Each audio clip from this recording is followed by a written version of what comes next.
My work table is a trashy mess again, and I need to do a little bit of cleaning out. I've got a few projects on here at one time, is what I always do, and then I make myself upset because I've got too much on one spot. So today I'm going to tackle this mess.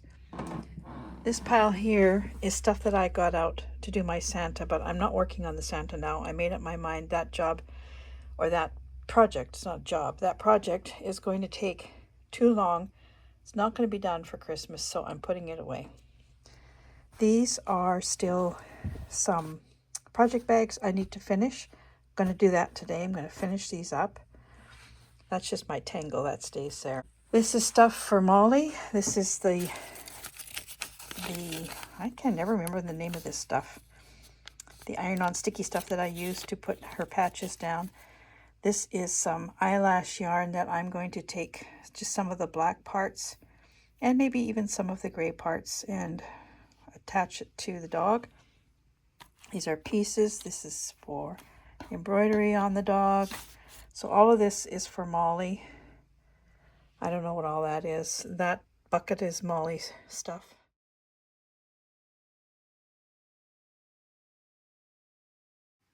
Well, in true Dale fashion,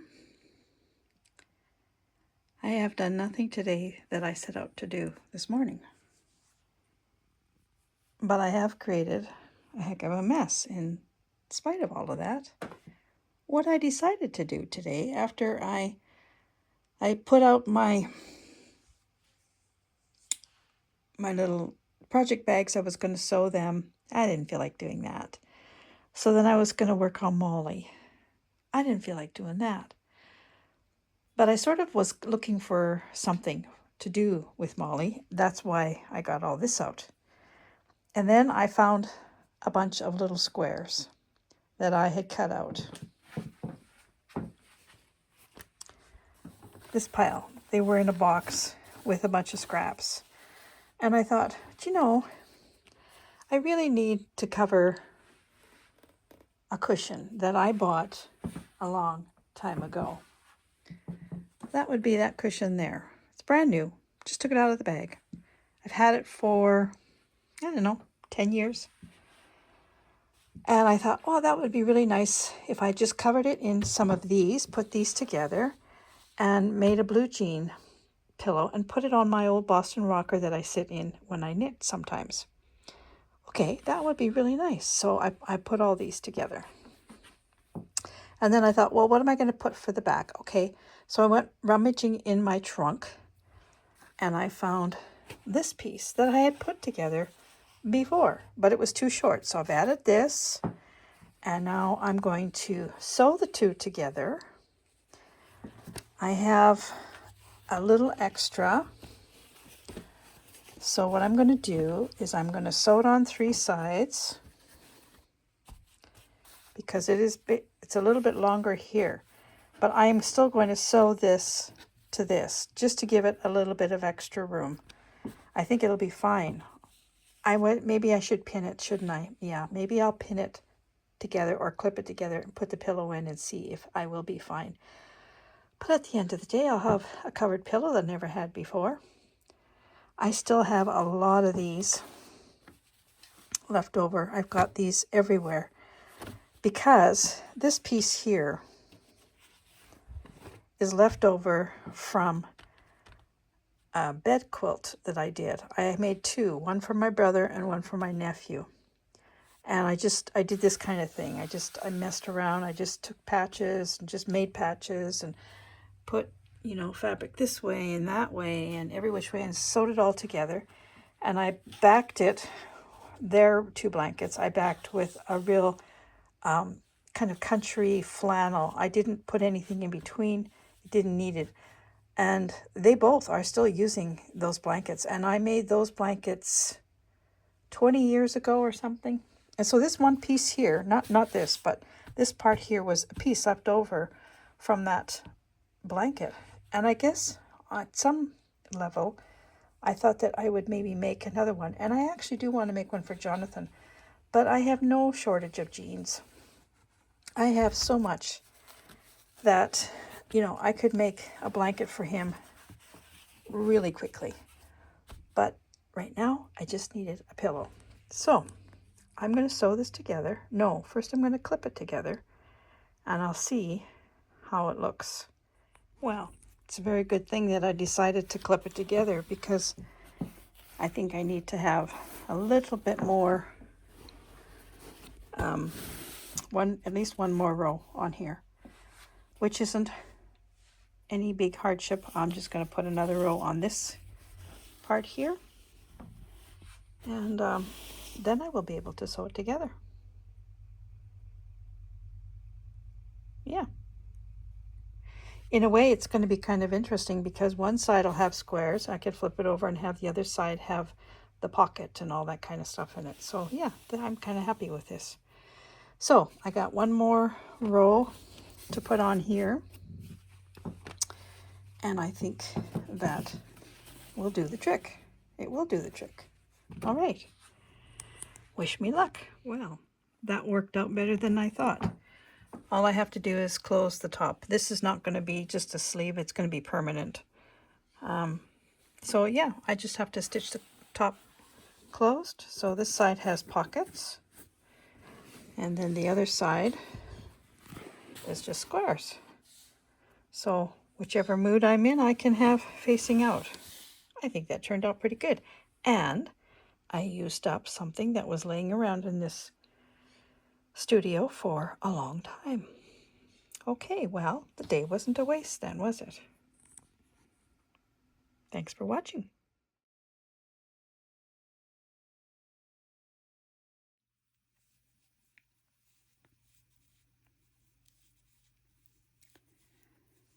So I'm sitting up here in the corner of my studio. It is so quiet. All I can hear is the ringing in my ears, seriously. I've sort of been in a funk all day long. Whoops, what's going on here? There we go. Because last night I was working on the computer. I was editing a video that I was making for Vlogmas, and my computer crashed, and nothing that I could do, I couldn't get it going. So I called Gary, who used to be a computer technician. He still has all the skills, he just doesn't do it for a living anymore. He can't get it going. He took out the hard drive. He's been working on it pretty much ever since it happened, and it is dead. And I'm devastated, because without my computer, there is no way that I can do Vlogmas. I have no way to edit daily videos. I can take the videos, but I can't edit them on the phone. There's no way I can do that. You know, the odd video, yes, I could, but not daily. I would go blind, completely blind. And as it is, I'm struggling with my vision, because I am having cataract surgery in spring. So yeah, I can't do this without a computer. So I am a Mac user. I have been an Apple Mac user. Whoa, don't do that, Dale. All my life, pretty much. What did I do? I don't know.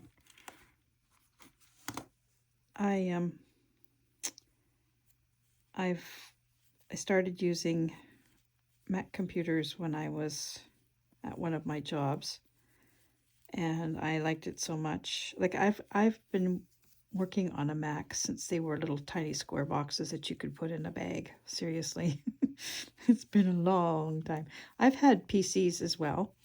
I've had some laptops in between that I've written all my books on, but and only did that because I liked Word better than the Pages on Mac, but other than that, I do everything on a Mac, and they are so expensive. I'm not in the market to buy one, but I'm being forced now to buy one because if I don't buy one, I won't be able to do my videos, period.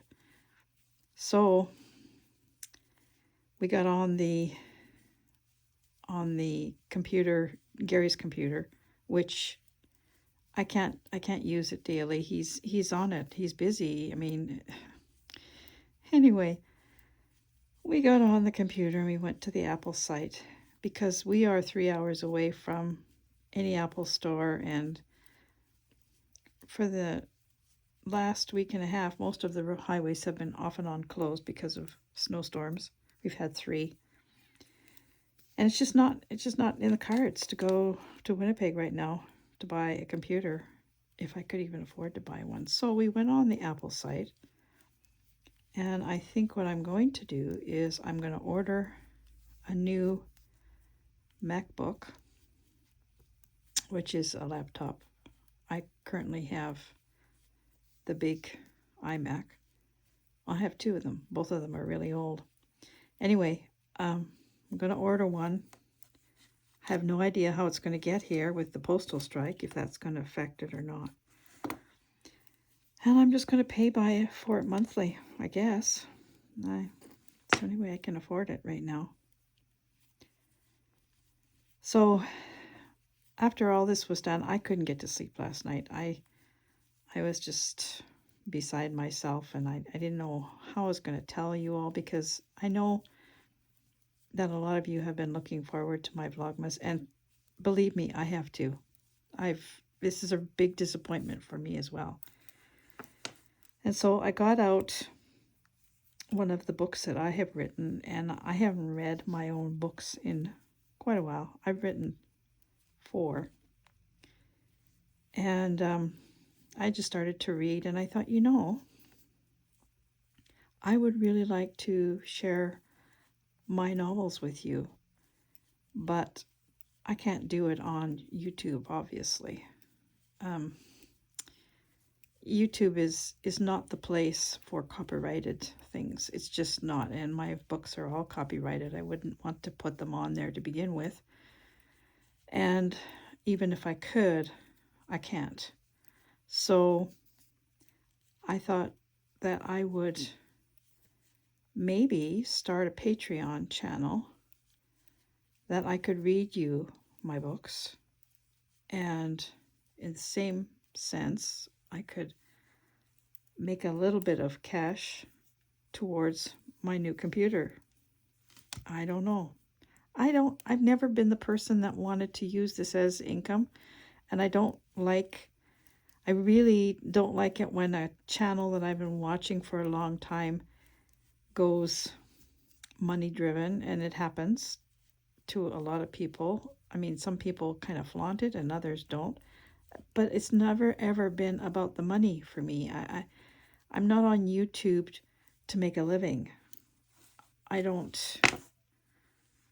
mean, yes, we all need money, but I don't want, that's not what started my YouTube channel. It started just to share what I do, because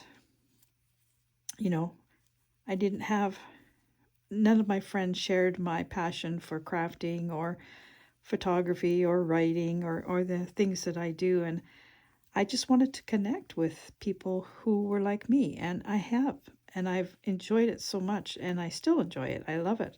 In fact, I have loved these last few days where I have been able to chat with people all over the world about the things that we all love to do. It's like a door opens inside of me when I can share things with people who are like me. So I'm really upset about all of this, and I don't know really what to do. I mean, I'm going to buy the computer, but it's going to really cut into my wool fund. Well, I'm laughing about it, but it's really not funny. Anyway, I decided that I'm going to read you the synopsis of the first book that I would read to you, and see if you would like me to do this. I just actually, what I want is a little bit of feedback from you. I don't like to ask anything of you. I like to give to you. But if you could just give me some feedback. I don't really want to start another new venture. But if it's something that I could bring to you that you would enjoy, maybe I would do it. So I'm going to put these knitting needles down for a second, and I'm going to just read the synopsis of one of my books. And you can give me some feedback as to what you think. I just want to make sure I've got 7 rows here. 1, 2, 3, 4, 5, 6, 7. Yes, I do. Okay. I'm going to grab my synopsis.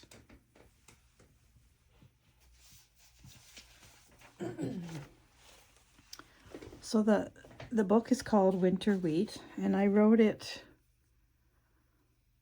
about 2004 or 5. So here is the synopsis of my book, Winter Wheat. As the world hovers on the brink of the Great Depression, it is ever known, a young German immigrant woman faces a new life in a country far different from her homeland.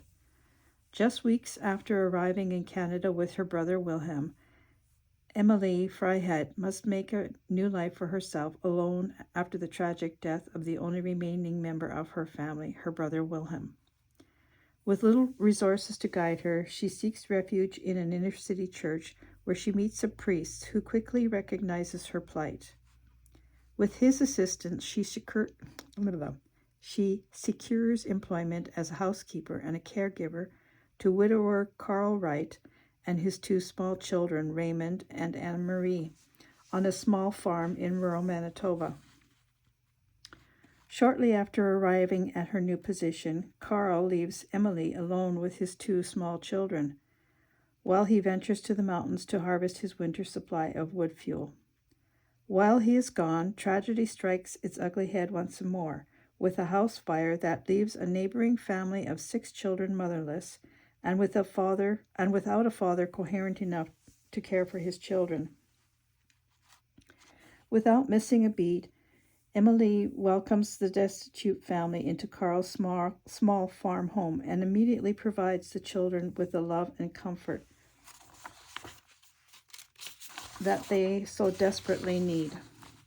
Within days of their arrival, the father, Charles Bell, succumbs to a complete emotional breakdown, necessitating his admission to the provincial mental facility. Carl returns home to a house full of children, a woman learning to cope with unaccustomed country living, and the beginnings of the most severe winter in years. As Christmas approaches, Emily vows to give all the motherless children in her care a Christmas they will never forget. She teaches them about Christmas traditions in her homeland, while they in turn show her their own Christmas customs.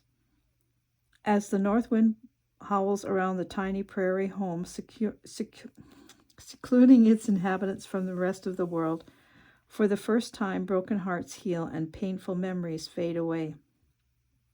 For Carl, the inclusion of his neighbor's children into his life is both unplanned and disconcerting. He is a struggling farmer, barely making ends meet in a time when all around him men are losing their jobs and their homes. He fears for his own future as well as that of the young children forced in his care. He struggles against the idea that he is to become the children's next legal guardian, a concept that Emily so desperately is striving towards. Carl soon finds he can no longer ignore his burgeoning love for the children in his care, nor can he ignore the power of the love of Emily Freiheit. As he begins to consider life without the children or Emily in it, he soon realizes that life without his new expanded family is a life he never wants to lead. Winter Wheat is a story of hope, of love, and of survival. It is simply a story of the human connections of being a family and staying a family during a time in our history when there was little in life to hold on to. So the book is set in 1929, which is just as the Depression was starting. And it takes you, just like I said, through the events of two families, really, Carl and his children and his housekeeper, Emily, but also the other family that have lost their parents and the children that have to come and live with them. So tell me what you think. Would you like me to read you my book on another platform? I could do it. I mean, once I get my new computer, that is. I can't do anything right now without a new computer, but it's something that perhaps I could start in January, and I don't know. Let me know what you think. So I guess what I'm saying is there isn't going to be Vlogmas, and I will still do some. I'm going to try very hard. Yeah. Oh, the other thing I should tell you is that I'm going to order the new computer on Friday, which is Black Friday, and so I get a couple of $100 off. But I probably won't get that computer till mid-December. So what I'm going to do for the month of December is I'm going to continue still doing videos. I'm going to have to edit them on my phone, which isn't going to be fun. Or I might just do them raw and not edit anything. So that would be maybe not quite so nice for you. And as far as the recipes, I'm not going to be able to do that either, because my intentions for those were I was going to type them out on my blog, and then every day I would tell you about the recipe, but I would give you the link to go and get the recipe off my blog. Well, without a computer, I can't do that either, and there's no way I'm typing recipes on a phone. Oh, this is so annoying and is so heartbreaking for me.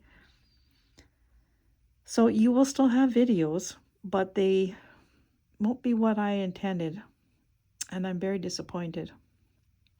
But, life is full of disappointing moments. I guess we just have to rise above them and do the best that we can. So I chose today because I was very upset earlier today, but I've been sitting here in the quiet. I have nothing on. I don't have a radio on, which is unusual for me because I usually have music playing in the background.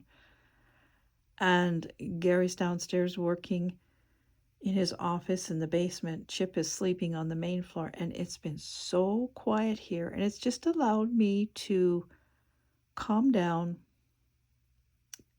get my emotions under control, and just do a task that is comforting to me, which is knitting socks, and just think about what I wanted to say to you, and I think being up here has done the trick.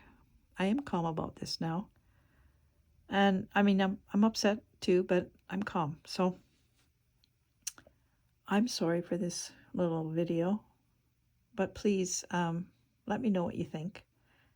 And I'll try to, maybe when my new computer comes, whenever is that. And the other thing, I hope that the computer, the only way that they would send it would be by mail, because then I'm really sunk, because we don't have, our postal service is on strike and there's nothing coming through mail. So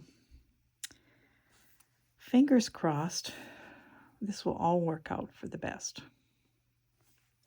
In the meantime, I'm going to keep knitting, because that is what is calming me down and making me feel so good to have this yarn in my hands. I'm almost finished this sock. In fact, I think I'm going to have to measure this and see where I'm at, because I don't have a very big foot and I still have the toe to put on. I'm kind of worried about this green, because this is the one I think pretty much where the heel and the toe is going to be out of, and it's really, if you compare it to this one, there's not that much. I hope I'm going to have enough for another sock. Maybe I'll have to change the striped order in the next one. Okay, thank you so much for listening to me and for being the sweet, lovely people that you are. I'll talk to you again on the next video. Bye for now.